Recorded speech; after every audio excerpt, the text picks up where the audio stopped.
여러분 안녕하십니까? 2023년도 7급 지방직 경제학 해설 강의를 진행하도록 하겠습니다. 자, 먼저 문제 1번 볼게요. 국내 총생산에 포함되는 것은 나와 있는데 너무 쉬운 문제죠? 자, 빵의 재료로 사용된 밀가루 가치, 중간재 가치는 GDP에 포함되지 않는다. 최종재 가치만 GDP에 포함되기 때문에 포함되지 않고요. 그 다음에 가정주부의 가사노동에 대한 가치. 우리 전업주부라고 한다면 전업주부는 비경제활동에 속하기 때문에 아예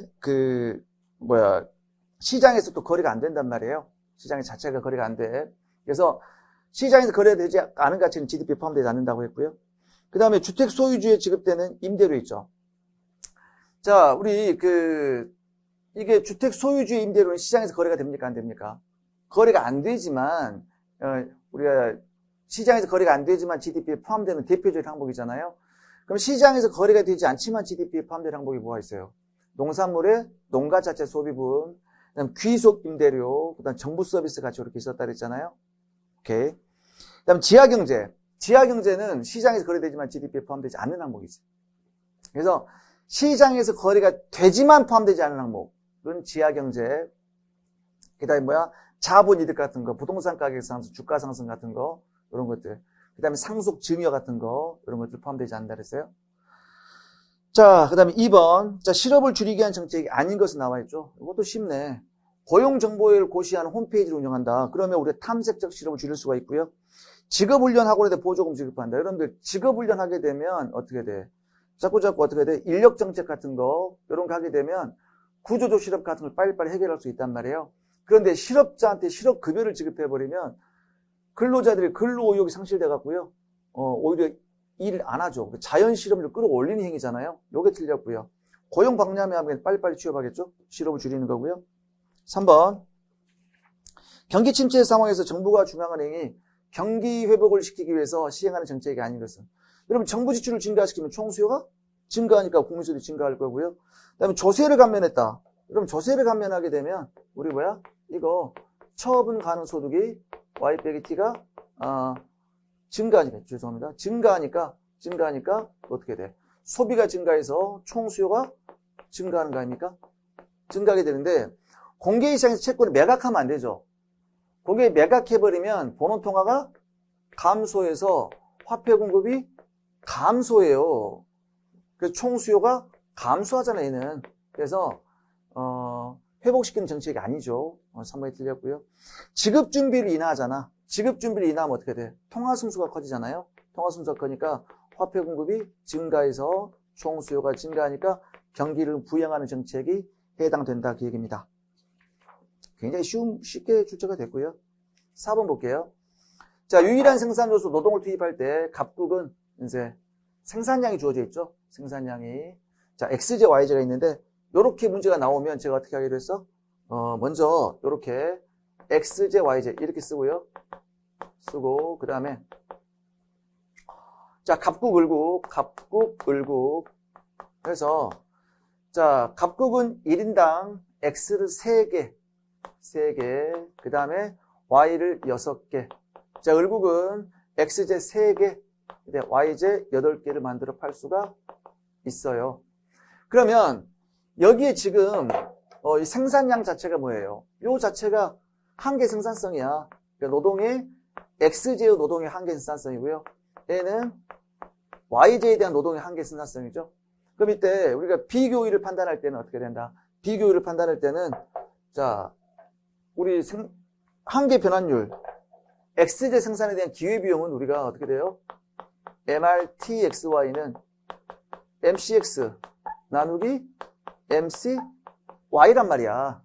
그런데 생산과 비용 쌍대 관계에 의해서 MC는 W 나누기 MPL이니까 MP는 나오면 역수를 취하라 그랬죠? 개 나온다, 개판 역수 취하라 그랬잖아. 개판 뒤집어, 개판. 그러니까 여기서 자, MRT XY 값은 뒤집어야 돼. 3분의 6이야, 3분의 6. 그럼 얘가 2가 되고요. 자, MRT XY 을도 뒤집어 3분의 8. 요렇게 하셔야 돼. 요렇게. 그럼 얘가 2가 되고요. 얘는 크기 때문에 얘잖아. 얘니까 자, 얘는 XJ 생산에 대한 기회비용 YJ 개수로 표시한 그래서 X의 생산량의 비용이 더 작은 나라가 갑이죠. 그래서 갑은 X제 비교의, 을은 Y제 생산의 비교의예요. 그리고 이제 1인당 생산량이 많을수록 절대우위죠. 그럼 먼저 갑국은 X제 생산에 있어서 절대우위, 판단할 수 없죠. 둘 다 생산이 똑같잖아. 판단할 수 없고요. 갑국은 Y제 생산의, 갑국은 X제 생산의 절대우위, 비교우위죠. Y제 틀렸고요. 을국은 X제, X제는 비교우위가 판단할 수 없다니까? 똑같으니까. 자, 을국은 Y제 생산의 비교우위. 이게 맞겠네. 정답은 4번. 5번. 순수 공공재는 어떻게 됩니까? 순수 공공재는 소비에 있어서 경합성이 아니죠. 비경합적이지. 비경합성이야. 경합성이고 배제 불가능성 맞죠? 1번 틀렸고요. 그 다음에 시장 실패가 발생하면 정부가 개입할 수 있죠. 개입할 수 있는데 주의할 점은 시장 실패는 정부 개입의 충분 조건이다. 틀리다니까? 필요 조건이에요. 왜? 정부가 완벽하지 않아. 정부 실패도 가능하기 때문에 주의하시고요. 시장 실패 원인 중 하나의 외부 효과의 사례는 환경오염이죠. 생산의 외부 비경제. 그러니까 어떻게 돼? 사회적으로 바람직한 수준보다 과다 생산되는 거잖아요. 자, 긍정적 외부 효과는 시장 실패 원인이 될 수가 있죠. 긍정적 외부 효과는 사회적으로 바람직한 수준보다 너무나 과소 생산되는 거니까 맞고요. 6번. 자, 공공사업의 비용 편익 분석이 나와 있는데요. 자, 얘는 사실상 재정학 문제인데 우리는 이러한 재정학 문제인데 출제가 됐는데 사실은 뭐야? 우리 투자함수 이론을 그걸 갖고 우리 판단하면 되는 거예요. 편익비용 비율. BC 레이시오라고 하는데 BC 레이시오. 편익비용. 이건 뭐냐면요. 순편익의 현재가치 있잖아요. 예를 들면 이거야. 자, BC 레이시오로 하는 건데 여기다가 순편익의 현재가치를 편익의 현재가치를 분자, 비용의 현재가치 분모로 보내는 거야. 현재가치를. 그럼 얘는 편익의 현재가치니까 편익을 1 플러스 R로 할인해 갖고요. 만약에 I가 1에서 만약에 뭐 0에서 N까지 그럼 뭐야? 이렇게 되겠지. 요렇게. 여기가 BI, 여기가 I 이렇게 해 갖고요. I를 0에서부터 N까지 이렇게 N까지 마찬가지. 여기도 I가 0에서 N까지 현재가치니까. 그럼 얘는 비용이 현재가치니까 CI를 1 플러스 RI로 이렇게. 그러니까 우리가 보통 일반적으로 있잖아요. 근데 뭐 현재가치법에서 어떻게 배웠어? 현재가치법에서는 현재가치하고 편익의 현재가치하고 배웠잖아. 현재의 편익은 현재 편익이다. 만약에 B0다. 현재 편익은 B0다. 그럼 1년 뒤의 편익은 1 플러스 R로 할인하고 2년 뒤의 편익은 1 플러스 R의 제곱을 할인하고 이렇게 했잖아요. 이렇게 쭉 간단 말이야. 몇 년까지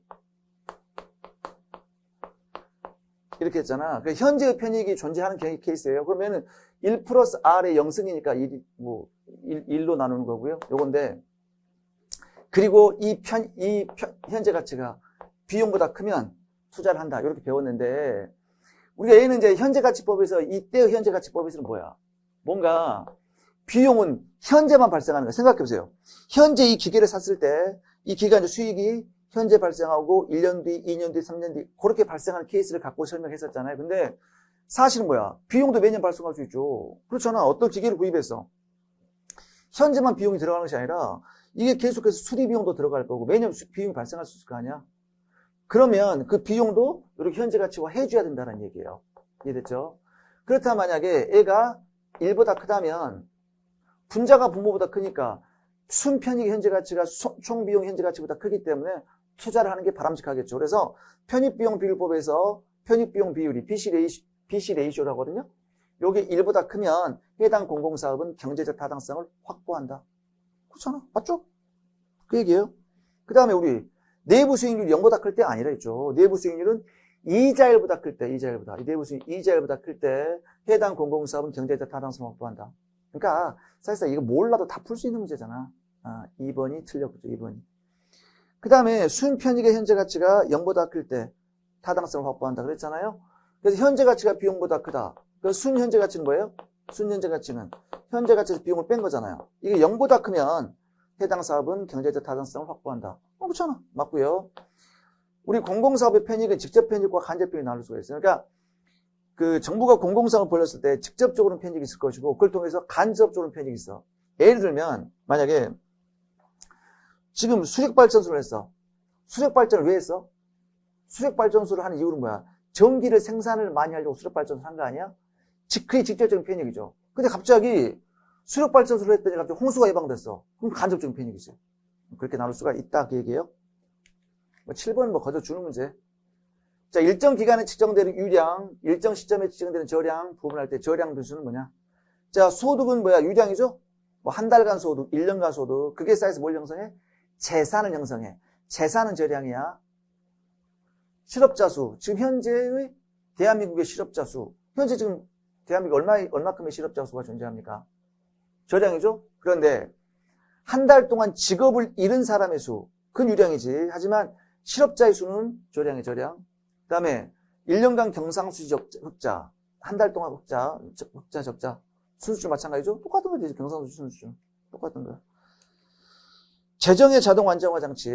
자, 재정의 자동 안정화 장치는 정부가 재량적인 재정 정책을 실시하지 않더라도 재정제도의 특성 때문에 자동적으로 경기 변동이 진폭이 완화되는 현상을 재정의 자동 안정화 장치죠.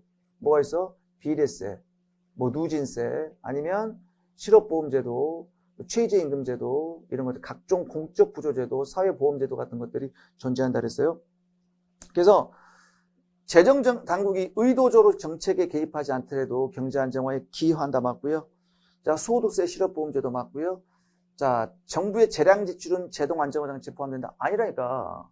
재량 정책은 의도적으로 개입하는 거잖아. 자동 안정화 장치는 의도적으로 개입하지 않더라도 자동적으로 조정하는 정책이니까 틀렸고요. 자, 소득 증가에 따라 세율이 높아질수록, 즉 뭐냐 비례세보다도 누진세 제도가 당연히 더 세율 자체도 변동해버리니까 자동 안정화 장치 효과는 더 강력하게 나타나는 거예요. 하는 얘기고요. 자, 9번 볼게요. 9번. 수요함수가 주어져 있고요. 평균 비용과 한계이 모두 40으로 일정하다. 독점일 때 독점 생산자의 가격과 생산량을 구해라. 아휴, 너무 쉽게 나왔네. 그치? 자, 역수요함수가 P는 100-Q이기 때문에 자, MR은 절편각구 기울기 2배 MR. 그리고 평균 비용 한계비 모두 40이니까 사실은 뭐야? 총 비용 곡선이 원점을 통한 직선이 되겠네. 아무튼 한계 비용은 뭐야? 40. 그럼 이응대화 조건 MR 이퀄 MC니까 자, 100-2Q는 40이죠? 40이니까 Q는 30이 나오나? 30. 자, Q가 30일 때도 대입하게 되면 가격은 70이 나오겠죠. 너무 쉽네. 정답은 1번 될 거고요. 가격과 생산량이니까 아니지. 70, 30이지. 4번. 자, 그 다음에 10번. 자, 독점 기업은 1공장과 2공장, 다공장 독점이네. 자, 이때 생산량을 바르게 연결한 것이 나와 있잖아. 그럼 다공장 독점의 이용기타 조건은 첫 번째 MC1과 MC2가 일치해야 되잖아요. 그럼 이제 공장 1의 한계 비용과 공장의 한계 비용이 일치해야 돼. 그럼 100 더하기 4Q1 이퀄 180 더하기 2Q2가 되겠죠. 요 식이 나오고요. 두 번째는 이 기업은 두 공장에서 X제를 130, 40 단위를 생산하고 있어요. 그렇다면 두 번째 식은 뭘까? 1공장의 생산량과 2공장의 생산을 더하면 140이 된다. 그 얘기지. 이 두 개씩 연립하는 거예요, 연립해. 여러분 해보세요. 그 연립하게 되면 Q1은 60, Q1 60, 그 다음에 Q2는 80이 나와요. 대입해서 풀어보시라고요. 자, 11번. 이것도. 자, 모든 생산 요소의 투입량이 2배로 되면 생산량은 2배를 초과하는 현상. 규모에 대한 보수가 증가, 규모에 대한 수익 증가고요. 자, 12번.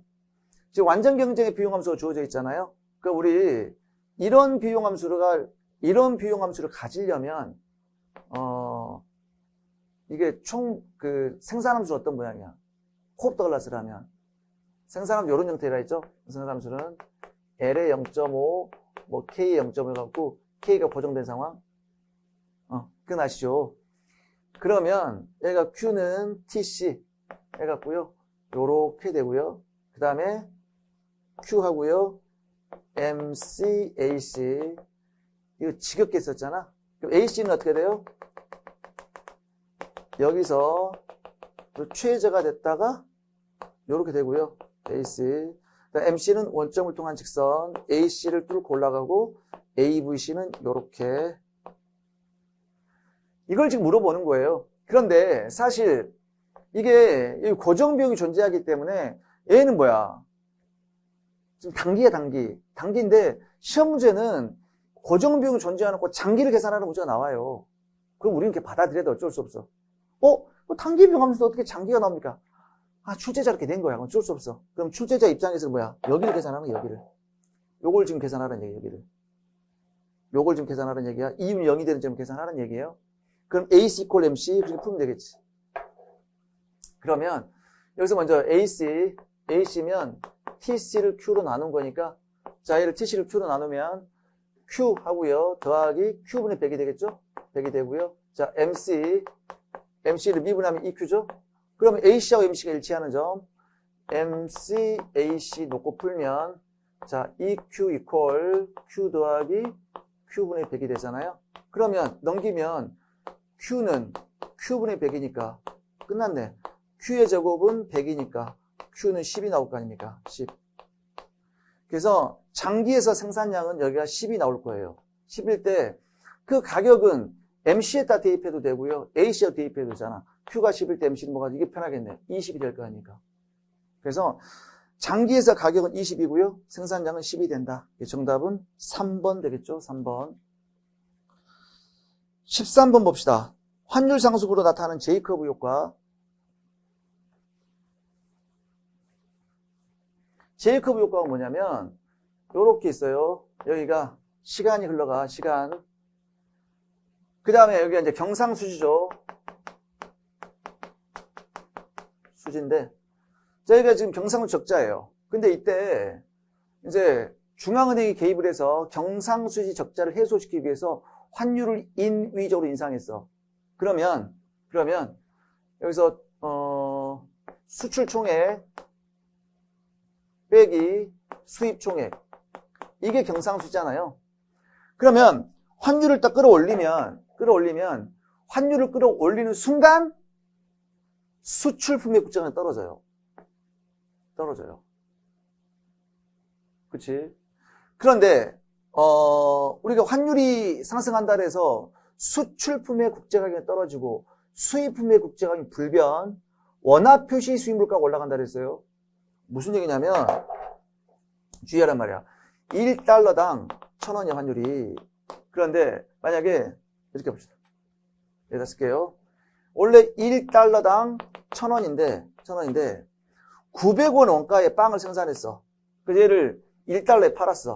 그러면 1달러로 1,000원 환전하니까 100원의 마진이 남는데 만약에 환율이 2,000원으로 올라갔어. 올라가면 이제 똑같이 1달러 팔아도 2,000원 환전하단 말이야. 2,000원 환전하니까 1,100원의 마진이 남아. 그래서 어떻게 돼요? 요 수출품의 가격을 좀 낮춰도 동일한 마진이 남아. 낮출 수 있다고 그랬잖아. 낮춰. 그럼 수출품의 가격이 떨어지잖아요. 지금 떨어진다고요. 이해됐어요? 떨어져. 그런데 1달러짜리 물건을 사올 때 예전엔 1,000원 주고 사왔지만 2,000원 주고 사와야 돼. 그러니까 수입품의 그 자체의 가격 변동이 없고요. 우리나라 돈으로 환산한 수입품 가격이 올라간 거야. 그래서 요 녀석은 변동이 없어. 하지만 원화표시 수입물가가 올라갔기 때문에 수입은 감소해요. 그리고 이제 수출품의 물가가 떨어지니까 수출은 증가하게 되는데 이때 그러면 경상수지가 개선되려면 마샬 러너 조건이 필요하죠. 자, 예를 들어서 이 녀석이 수출품의 물가 가격이 10% 떨어졌어요. 10% 떨어졌는데 수출 물량이 7%밖에 안 올랐다. 응? 그러면 수출 총액은 3% 떨어져. 그러면 수입 총액에서 요 녀석이 3%를 초과해서 수입이 줄어줘야 경상수지가 개선된다. 그게 마샬 르노 조건 아닙니까? 그래서 경상수지가 개선되는 조건은 수출 탄력성이 1보다 크다. 그게 아니야. 수출 탄력성 더하기 수입 탄력성이 더해서 1보다 크면 경상수지는 개선되는 거예요. 그래서 요게 마샬 르노 조건과 무관하다? 틀려. 밀접한 관련이 있지. 요게 틀리고요. 그러면 이제 또 하나는 이거 있지. 요것도 좀 기억하셔야 돼. 이거. 우리 교역 조건이 뭡니까? 교육 조건은 수출 가격 나누기 수입 가격이 교역 조건인데 모든 무역 거래는 뭘로 한다? 달러로 하기 때문에 제가 이거 무조건 국제 가격으로 측정을 해야 된다 그랬어요. 그러면 지금 환율이 올라갔어. 환율이 올라갔더니 어떻게 돼? 수출 가격은 떨어진단 말이야. 국제 가격이 떨어지는데 수입 가격이 변해 안 변해? 변하지 않아. 교육 조건은 악화되죠. 그러면 봐. 교육 조건 악화돼. 그럼 이 교육 조건은 경기 선행지표, 후행지표, 동행지표. 경기 선행지표라니까 봐보세요. 이게 지금 환율이 지금 막 올라가는 순간 수출품의 국제 가격을 떨어뜨리지 않아, 수출기업들이. 얘는 선행지표. 그리고 자, 이해됐죠? 선행지표야. 이거 기억하셔야 되고요. 그 다음에 수출품의 국제 가격이 떨어지는데 물량은 사실상 서서히 시차를 두고 증가한단 말이야. 물량은 서서히 시차를 두고. 이게 수출 물량이 찔끔 올라. 나 수입을 찔끔 줄어. 오히려 경상수지가 처음에는 악화됐다가 나중에 점점 시간이 지나면서 그 다음에 수출이 증가하고 수입이 감소하면서 나중에 개선되는 거지. 나중에. 이게 J커브 효과가 되는데 그러면 이런 J커브 효과가 발생하는 이유는 뭡니까? 환율이 상승하게 되면 곧바로 수출품의 국제가격이 떨어져. 곧바로 먼저 변해. 이게 선행지표야. 그 다음에 경상수지가 개선된단 말이야. 그래서 이런 선행지표고요. 그런 현상이 발생하는 이유는 뭐냐면 환율이 변동을 하게 되면 그 가격은 즉시 변하지만 그 물량은 시차를 두고 나중에 서서히 변동하기 때문에. 이해되셨죠? 그래서 이런 제이커브 효과가 발생하는 거예요. 자, 그럼 볼게요. 경상수지가 어떻게 돼? 단기는 어떻게 됩니까? 오히려 악화되다가 시간이 지나면서 호전돼서 변한 양상을 의미한다. 맞죠? 맞고요. 2번이 틀렸고요. 수출입 수량 변동 조정 시간이 변동 조정에 시차가 존재하기 때문에 시간이 소요되는 것이 원인이 될 수가 있다. 그렇잖아? 시차. 그 다음에 4번. 이게 뭐냐면요. 환율 변화 크기만큼 수입 및 수출 가격이 당장 변하지 않는 불안전한 환율 전가 원인이 될 수 있다. 이것도 무슨 얘기냐면, 자, 지금 환율이 올라갔어요. 환율이 올라가면, 이제, 우리나라 입장에서는 지금, 수입품에, 그러니까, 원화표시 수입 물가가 지금 올라갔잖아. 원화표시 수입 물가가 우리나라 입장에서는. 그러면, 거기서, 외국의 수출업자. 그러면, 우리나라 입장에서는 원화표시 수입 물가가 올라간 거야. 그러면 외국 입장에서 외국 수출업자가 이제 수출 가격을 어떻게 되냐면 이게 우리한테 수출이 안 될 것 같아가지고요. 수출 감소를 우려를 해갖고요. 환율 변화는 만큼 수출 가격이 이상하지 않아. 환율 변화만큼 수출 감소를 우려를 해갖고 그래버리면 실제로 수입 가격 환율 변동만큼 올라가지 않은 거지. 그게 뭐냐면 환율 전가예요. 환율 전가. 무슨 얘기 다시. 원화표시 수입 물가가 올라가죠. 올라가면 우리나라 입장에서 수입을 줄일 거 아니야. 외국의 수출업자 입장에서는 이제 우리한테 수출이 안 될 것 같아. 우리가 올라가니까. 그래서 환율 변동률만큼 뭔가 이렇게 가격에 반영하지 않아 버려. 그래 버리면 수입이 계속 더 많을 수 있잖아. 수입이 안 줄어든단 말이야. 수입이 계속 많아질 수 있다. 그 얘기예요. 그게 환율 전가예요. 환율 전가. 오케이. 자, 14번 봅시다. 솔로우 성장모에서 황금률 뭡니까? 1인당 생산량을 가장 크게 하는 게 아니라 1인당 소비를 가장 극대화시키는 그게 황금률 조건이죠. 1인당 소비를 가장 크게 만드는 균제 상태. 그럼 이때 조건이 뭐죠? 조건이 자, 자본의 한계 생산성 F'K 요 자본의 한계 생산성이 N 플러스 델타 플러스 G. N은 기술 증보율, 인구 증가율. 보이니까 이렇게 씁시다. 그래서 F'K가 자본의 한계 생산성이죠. 인구 증가율 더하기 고정자본 소모율 감가상각률 더하기 기술 진보율과 일치할 때 자본의 축적의 황금률 달성될 수 있고요. 그 다음에 또 뭐야? 이걸 달성하기 위해서는 자본의 분배 몫이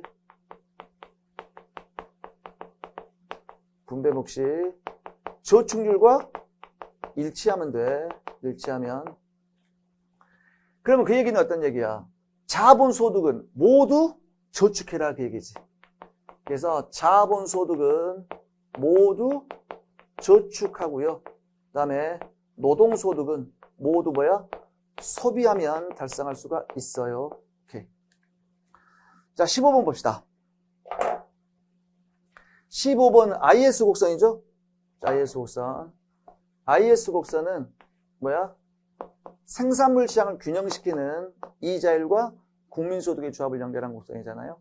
그러니까 생산물 시장이 균형이기 때문에 계획된 지출과 실제 지출이 일치한다 그랬어요. 그래서 이런 상황이지. 여기가 실제 지출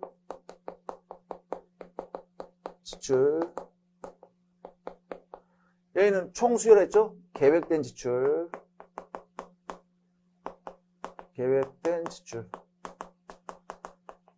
그러면 요렇게 직선이 있어요. 이거 총수요선이고요. 그럼 균형을 나타내는 것은 45도선 요렇게 있으면 이게 균형이잖아. 이게 생산물자의 균형이야. 이걸 모아놓은 게 얘란 말이야. 그래서 계획된 지출과 실제 지출이 같고요. 자, 계획된 지출과 총소득이 같다. 실제 지출이 총소득이야. 이게 총소득 아닙니까? 지출금소득, 총소득 일치한다 맞고요. 그 다음에 의도하지 않은 재고 변화가 발생하지 않는다. 여기는 의도하지 않은 재고의 감소죠, 감소. 의도하지 않은 재고의 증가잖아. 그게 발생하지 않아. 여기는 뭐야? 계획된 재고 투자와 실현된 재고 투자 일치한다. 맞죠? 실질 화폐 잔고에 대한 수요 공급 일치한다. 이건 LN 곡선이죠. 얘는 화폐 시장을 균형시키는 이자율과 소득의 조합이니까 얘는 LN 곡선이지. 실질 화폐 잔고에 대한 수요, LN 곡선이 틀렸고요. 자, 16번 봅시다. 16번에서 오랜만에 이제 꾸르노 모형이 나왔네. 꾸르노 모형.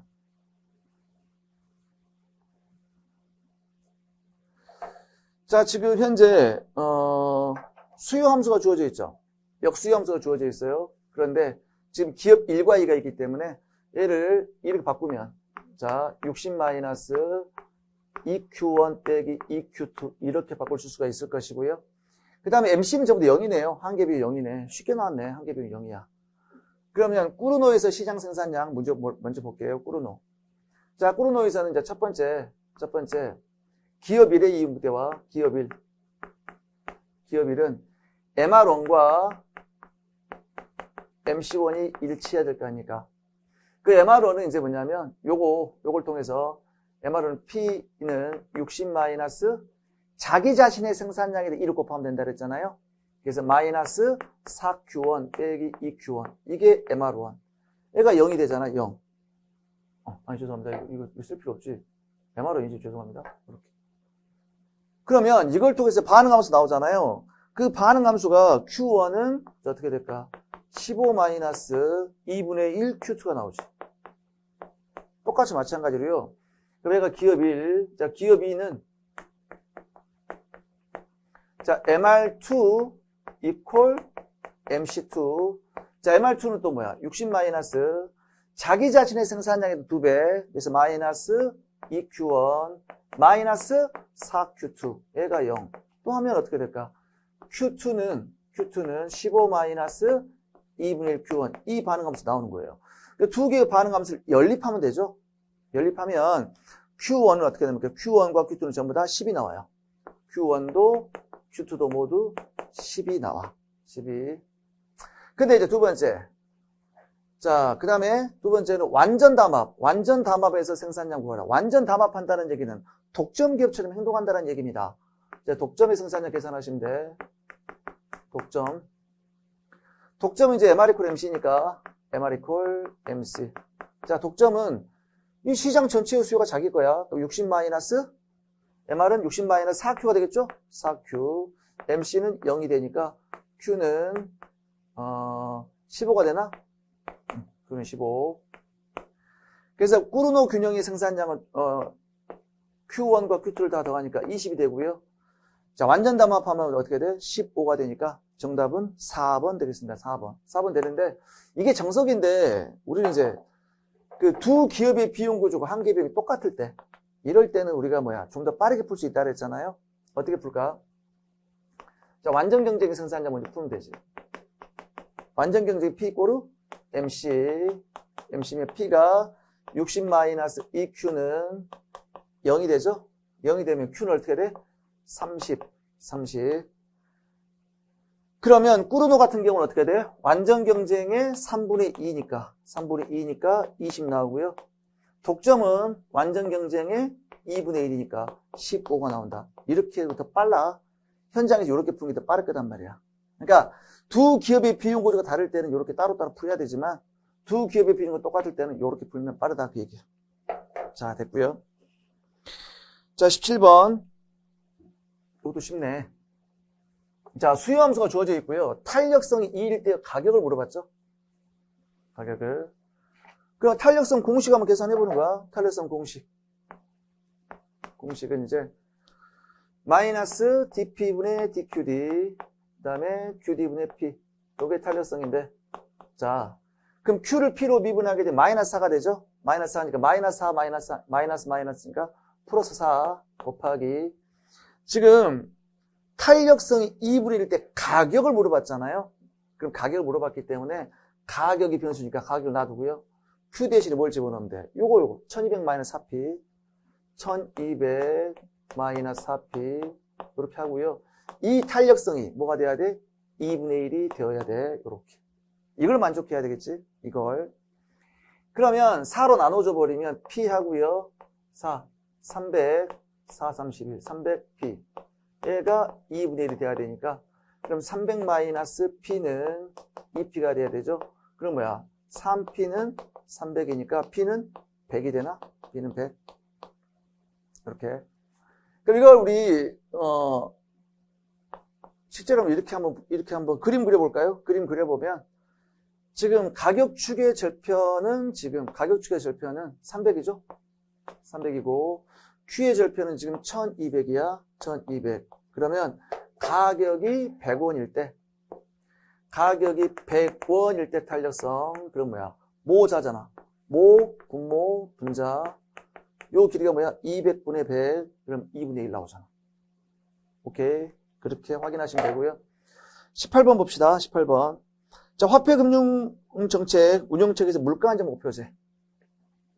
자, 우리 물가안정 목표제는 뭡니까? 물가안정 목표제는 통화량이랄지 이자율 같은 거 중간 목표를 생략하고요. 중간 목표를 생략하고 최종적인 물가안정만 달성하는 게 물가안정 목표제예요. 그래서 통화량이나 이자율을 자극해서 하는 정책을 중간 목표 관리제였단 말이에요. 최종 목표 물가안정에다만 포커스를 맞추는 거예요. 그래서 중앙은행이 일정 기간 달성해야 할 물가상승률 목표치를 딱 정한단 말이에요. 정한 다음에 제시를 하겠죠. 그래서 명목 기준 지표로 제시한다. 실질을 제시하는 게 아니지. 명목을 제시하는 게 명목을 제시하고요. 자, 이렇게 이제 정책을 발표하니까 중앙은행에 대한 정책에 대한 신뢰성이 확보되죠. 확보돼서 이제 민간들은 이제 중앙은행 신뢰하게 돼. 준칙에 의한 정책이니까 신뢰하게 되기 때문에 민간의 기대 인플레이션율을 안정적으로 할 수 있지. 어렵게 한다? 땡. 그 다음에 목표 달성 여부 직접 확인할 수 있죠. 명목으로 제시했기 때문에 달성되는지 하고 직접 확인할 수 있잖아.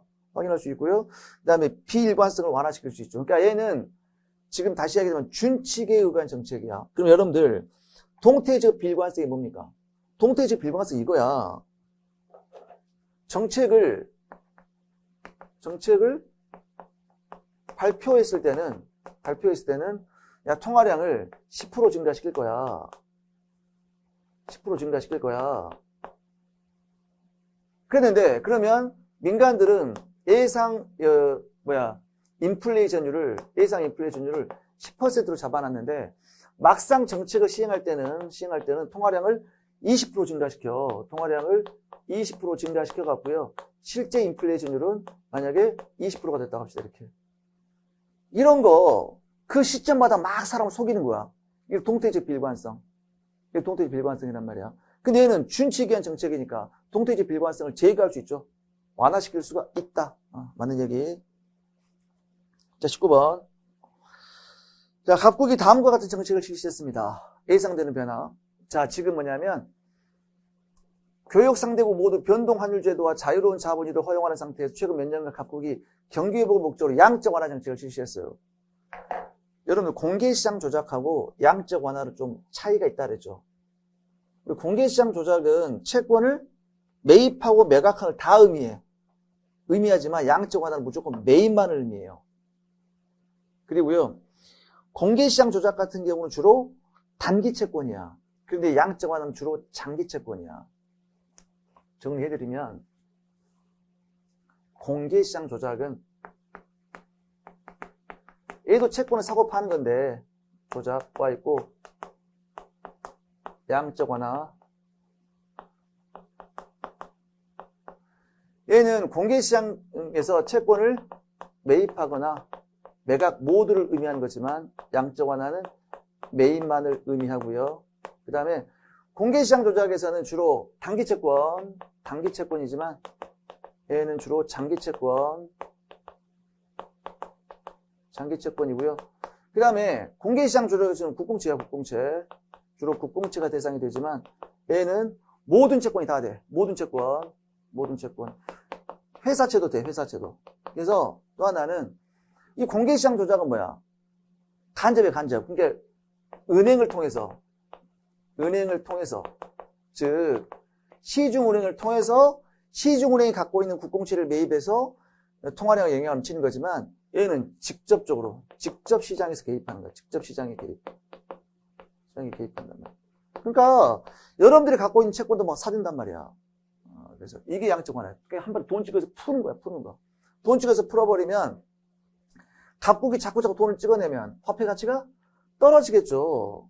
화폐 가치가 떨어지면 이 나라의 환율은 올라갈 거 아닙니까? 달러 가치가 올라가고 올라가면 경상수지가 개선되겠죠. 이거고요. 두 번째, 갑국은 막 돈 찍어서 풀어버리니까 통화량 증가를 통해서 당연히 경기를 활성화시킬 수 있단 말이야. 통화량이 자꾸 증가하잖아요. 그러면 그 막 실질이자율이 자꾸 떨어져. 그래서 인플레이션율이 자꾸 올라간단 말이야. 그러면 실질이자율이 자꾸 떨어져요. 떨어지면 소비도 증가시킬 수 있고 투자도 증가시킬 수 있어. 이렇게. 실질이자율이 마이너스까지 갈 수 있단 말이에요. 그 다음에 총수요를 확대시킬 수가 있는데 갑국의 양적 완화 정책, 을국의 무역수지 적자겠죠. 여기가 경상수 흑자야. 그러면 이 나라는 자꾸 경상수 흑자가 되면 다른 나라는 을국은 경상수지 적자겠죠. 흑자가 아니지. 당연히. 얘네들의 갑국의 수출이 잘 되면 여기는 수입을 증가시킬 수밖에 없기 때문에. 자, 마지막 봅시다. 이거 쉽네. 자, 코업 더글라스 효용함수가 주어져 있죠? 효용함수가 주어져 있고요. 그 다음에 소득이 주어져 있네요. 소득이 지금 48. 자, 코업 더글라스 효용함수 나와 있고요. 그런데 XJ가 있고 YJ가 각각 8이야. XJ가 8, YJ가 2예요. 그러면 소비량은? 그러면 우리 XJ 소비량은 어떻게 돼요? 알파 플러스 베타분의 알파 px분의 m 하시면 돼요. 자, YJ 수요함수는 또 어떻게 돼요? 알파 플러스 베타분의 베타 py분의 m. 요렇게 풀면 끝. 자, 그럼 알파 플러스 베타분의 알파 0.5 더하기 0.5는 0.5니까 2분의 1이죠? 2분의 1 곱하기 px가 지금 8분의 48. 여기는 2분의 1 곱하기 py가 2니까 2분의 48. 그렇죠? 자, 그래서 계산을 해보시면 얘는 3이 나오나? 3이 나오고요. 얘는 뭐가 나와? 12가 나오죠. 12. 그래서 32. 오케이. 쉽죠? 정답은 1번이 되겠습니다. 자, 이렇게 해서 이제 우리 2024년도 지방직 경제학 기출 해설 강의를 마무리하도록 하겠습니다. 지금까지 신경수였습니다. 감사합니다.